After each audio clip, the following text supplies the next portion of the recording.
안녕하십니까. 서울과 일본 도쿄에서는 한국과 일본의 법률가들이 한일 청구권 협정을 존중하라는 공동성명을 동시에 발표했습니다.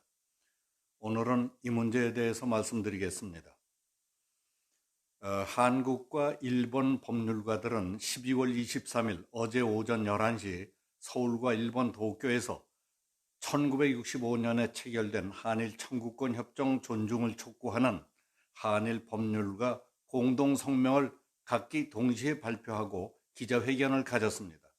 한국 측 인사로는 고영주 변호사 등 8명이 참여했습니다. 일본 측에서는 니시오카 스도무 레이타쿠 대학교 개곤 교수를 비롯해서 16명의 법률가들이 공동성명의 뜻을 같이 했습니다. 이들은 작년 10월 30일 선고된 한국의 징용공 위자료 청구를 인정한 한국 대법원 판결은 1965년 한일 청구권 협정을 근저에서부터 파괴하는 것이며 한일 관계의 악화를 불러온 중대한 요인이었다고 지적했습니다. 성명은 이 같은 현상을 우려하고 한일 청구권 협정을 존중한 문제 해결을 두 나라 정부와 사법 관계자들에게 요구하는 것을 내용으로 한다는 공동성명 발표 취지를 밝혔습니다. 그동안 한국 대법원 판결을 지지하는 성명이 몇 차례 있었지만은 한국 대법원 판결을 비판하는 입장에서 양국 법률가들이 일치 단결할 수 있었던 것은 한일 간의 우호 관계를 다시 구축해야 한다는 점에서 중요한 밑거름이 될 것으로 보입니다. 서울과 일본 도쿄에서 동시에 발표된 1965년 한일 청구권 협정의 존중을 요구하는 한일 법률가 공동성명 전문은 다음과 같습니다. 펜앤마이크 보도입니다.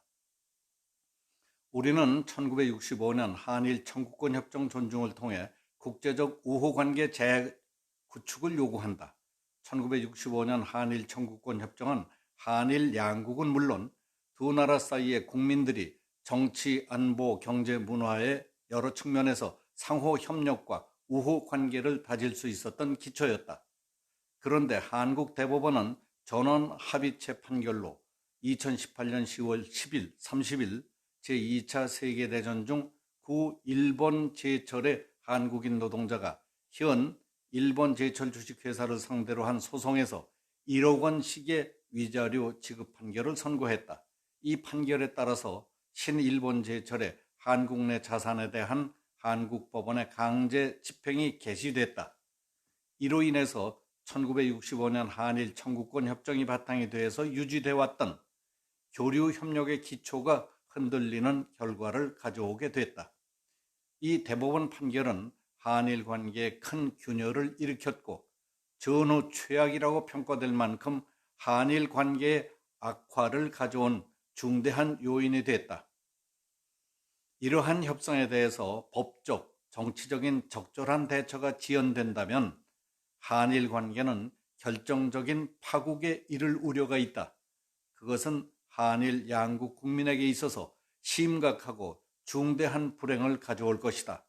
지금 양국 국민은 이러한 파국을 회피할 수 있도록 지혜를 다하지 않으면 안 된다.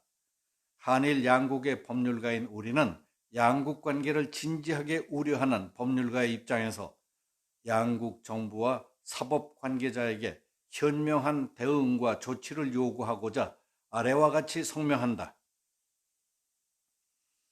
첫째, 제2차 세계대전 중에 한국인 노무자의 손해 등에 관한 청구권은 1965년 한일 청구권 협정으로 국제 문제로서는 완전하고 최종적인 해결을 본 것이며 한국 대법원 판결이 인정한 위자료 청구권도 이것과 다른 것이 아니다. 이 입장은 일본 최고재판소의 2007년 4월 27일 판결과 한국 대법원 판결의 권순일, 조재현 대법관의 반대 의견과 기본적으로 같은 것이다.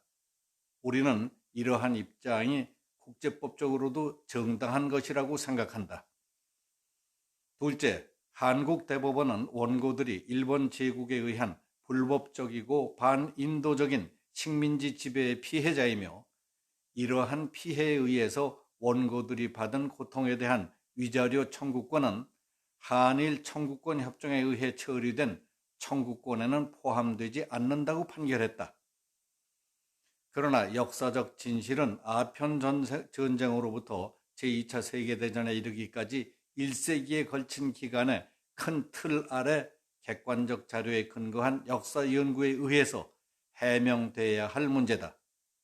역사적 진실은 자유로운 비판이 보장되는 가운데 냉정한 분석에 의해 역사가들이 규명해야 할 문제다.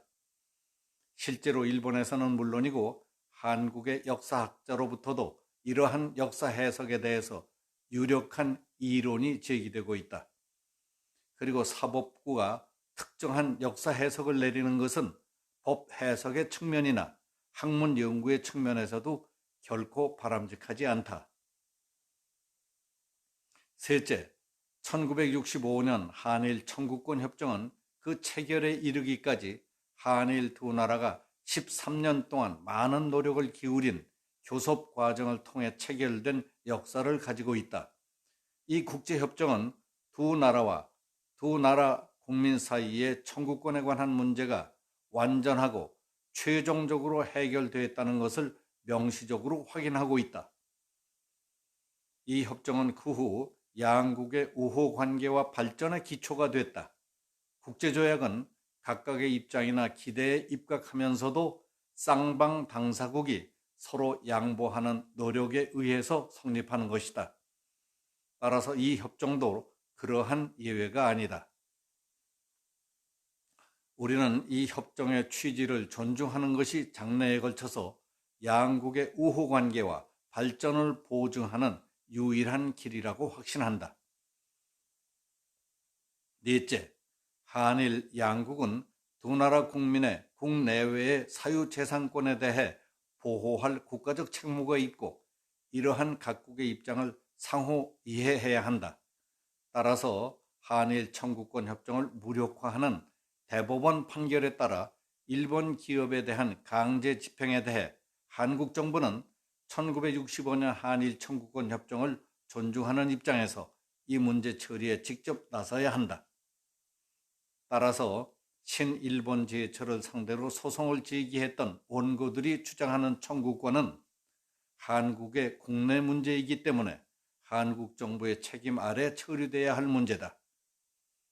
한국 정부와 사법당국은 대국적인 견지에서 강제 집행을 정지하고 1965년 한일 청구권 협정 정신에 기초해서 해결의 길을 찾아야 할 것이다. 일본 정부는 한국 정부가 이러한 해결의 길을 찾을 수 있도록 가능한 모든 지원을 실시해야 할 것이다. 한일 양국의 정부와 사법 관계자는 두 나라 관계의 파국을 피하고 진정한 우호 관계를 다시 구축할 수 있도록 최대한의 노력을 다해 줄 것을 촉구하는 바입니다. 우리는 한일 양국 법률가로서 상호 연대하여 이상과 같이 성명합니다. 이상 서울과 일본 도쿄에서 한국과 일본의 법률가들이 동시에 발표한 한일 청구권 협정을 존중하라는 공동 성명과 관련해서 말씀드렸습니다. 감사합니다. 여기서 마치겠습니다.